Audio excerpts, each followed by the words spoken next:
Ready হয়ে চলে যাচ্ছি আমাদের গন্তব্যের উদ্দেশ্যে। সো হ্যালো এভরিওয়ান, আসসালামু আলাইকুম। কেমন আছেন সবাই? আজকে যাব বাণিজ্য মেলায়।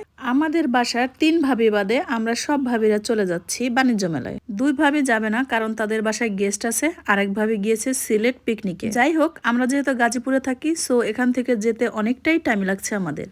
যাই হোক, গাজীপুরে থাকা মানে 7 সমুদ্র 13 নদী পার হয়ে কোথাও একটা যাওয়া, তাই না? কথা বলতে বলতে আমরা ছুটে চলে এসেছি আমাদের মূল ডেস্টিনেশনে। এখন আমরা গাড়ি থেকে নেমে যাব, আর ভাবিরাও অন্য অন্য গাড়িতে আছে। আমরা সবাই একসাথে নেমে যাব। গাইস, ভিডিওতে দেখেছিলাম বিশাল বড় লম্বা লাইন, আর এখানে এসে লাইনটা আমাদেরকে দিয়েই শুরু হলো।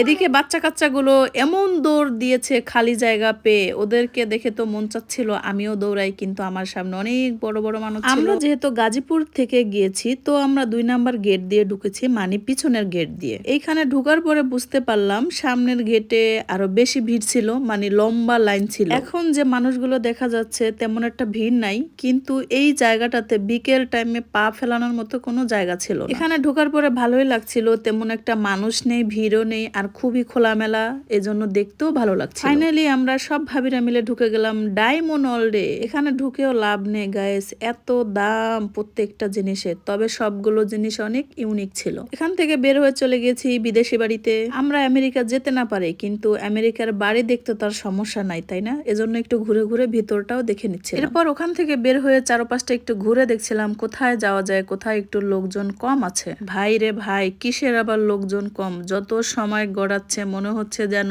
মেলাটা আরো বেশি মানুষ দিয়ে ভরে উঠেছে। গতবারের আগের বারও গিয়েছিলাম, মানে 2023 সালে, তখন এর 3 ভাগের 1 ভাগ মানুষও মনে হয় দেখা যায়নি এই মেলাতে। এদিকে আমার ছেলের মন চাচ্ছিল সেনাবাহিনীর সাথে ছবি তুলবে। সে নাকি ভিডিওতে দেখেছে কারা কারা ছবি তুলেছে, এখন তারও তুলতে হবে। এই সেনাবাহিনীর পোশাকের সাথে ছবি তোলার জন্য মানুষ লাইনে দাঁড়ায় আছে।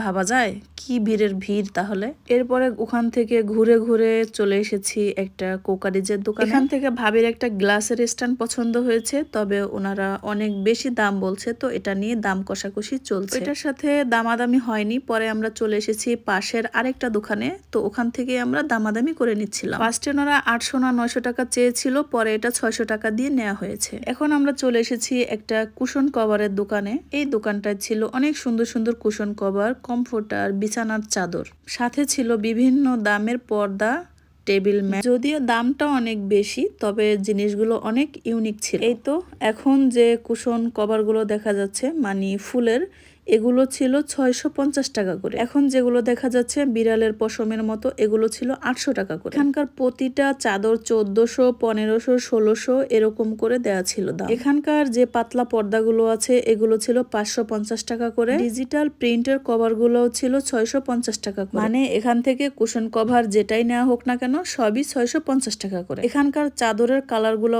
অনেক সুন্দর ছিল, তবে দামটা অনেক বেশি। ওখান থেকে বের হয়ে গেলাম, আর আমার ছেলে দেখাচ্ছিল যে কোথায় একটা মৌমাছিতে বাসা বেঁধেছে। এরপরে আমরা চলে এসেছি আরেকটা ক্রোকারিজের দোকানে। ভাবি এখান থেকে 2টা চামিচ পছন্দ করতেছিল, আর এখান থেকে ভাবি 2টা চামচ নিয়েও নিল, মানে বড়গুলা। এগুলো ছিল পার পিস 200 টাকা করে। এখানে ছিল তেলের জার, ওই ছোট তেলের জারটা 250 টাকা। জিনিসটা ছোট হিসেবে দামটা একটু বেশিই লেগেছে, সেজন্য আর নেওয়া হয়। ননস্টিকের এই সাজটা ভালো ছিল, তবে দাম জিজ্ঞেস করার জন্য কাউকে ডাক দিলে খুঁজেই পাওয়া যাচ্ছিল না, তারা এতটাই ব্যস্ত। এরপরে দেখলাম কিছু জুয়েলারি, তারপরে চলে এসেছি একটা তার্কিশ দোকানে। ওনারা এই তার্কিশ ডিশগুলো বিক্রি করতেছিল, যেটা দূরে থেকে দেখতে অনেক সুন্দর লাগছিল, তবে এটা ইউজ করতে কেমন সুবিধা হবে আমি জানি না। আমি যে কোনো জিনিস কেনার আগে অনেক ভেবেচিন্তে কিনি যে ওই জিনিসটা আমি ইউজ করতে পারবো কিনা বা কিভাবে ইউজ করব। যাই হোক, এই ফলের জারটা আমার কাছে অনেক ভালো লেগেছে, দেখতে অনেকটা অ্যারাবিয়ান টাইপের লাগছিল। আর সামনে এত ভিড়, ভাইরে ভাই, আমি দূরে থেকে জুম করে একটু ভিডিও নিয়ে নিয়েছি। দাম তো জিজ্ঞাসা করব দূরের কথা। এখান থেকে আমরা কিছু চুড়িও দেখে নিচ্ছিলাম, আর কিছু চুড়ি নিয়েও নিয়েছি। এরপরে দেখে নিচ্ছিলাম কিছু সুন্দর সুন্দর জুতার কালেকশন। এখানে যত ধরনের জুতা আছে একদম 1500, এর নিচে কোনো জুতা নিলে নাও, না নিলে ভাগো। এতক্ষণ তো বাইরে দিয়ে ঘোরাঘুরি করলাম, এখন আমার ছেলে পাগল হয়ে গিয়েছে কখন ভিতরে ঢুকবো আমরা।